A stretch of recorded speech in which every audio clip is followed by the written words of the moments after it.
on these small scale operations, veterinarians say they're much more cruel and abusive.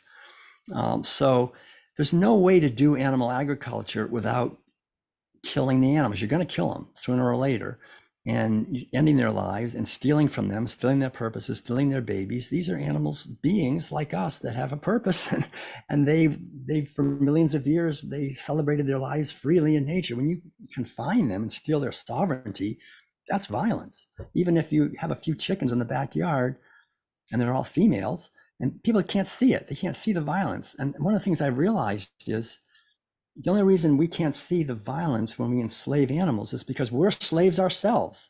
Mm-hmm. That's why we don't see it. Mm-hmm. If we were free people, we'd be going like, what the heck am I doing? I would never do that in a million years. But because we're slaves already, we think, oh, I'm feeding them, taking care of them, just like, what happens to me. We don't have freedom. We think we have freedom, but it's very circumscribed. And we are in many ways livestock. And I think the problem is that if we are going to insist on treating these animals, these free living animals, as livestock, we become livestock ourselves in our mentality. And it's very sad for me, quite honestly, and disappointing to see so many people, even people who consider themselves to be spiritual, who not only pay to kill animals, but really don't question their own enslavement very deeply and see that what we are in many ways as human beings, we have so much more potential than what we're actually using in the way we're living our lives. And a lot of that is because we have been turned into livestock, and we've been dumbed down, and we've been reduced in our capacities, so that we're working a job to make someone else wealthy and hoping that we can get a few things out of it to retire and make a vacation and pass on our genes to our kids, and then we had a good life. I mean, it's programming. It's interesting. Really, it's an interesting program that a lot of people are waking up to now. Luckily, it's like have you seen the Matrix movies? Have you seen those? Yeah. I mean, Matrix's movies is a great example of is people who in the Matrix are, they're just living their lives and going through these patterns, and it's how many people want to say, my life is just a pattern.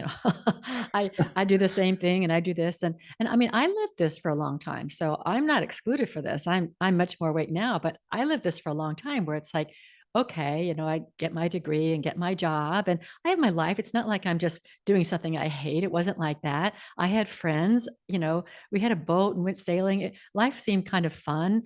And then let's have kids. And I loved having kids. I would do it again. But then we got to get them in college and get them to get a job. It's like, wait a minute. Now I'm getting them in the same little ride that I'm on. And then it's like, wait a minute, what are we doing? And are we really happy? And are we really, like you say, we're not close to our potential. We know we only use like 10% of our brain or something. We don't even ask, what is that? What is the other 90%? Why, what happened to that? Why don't we, what, we're just like, oh, we just use 10% of our brain and we go on.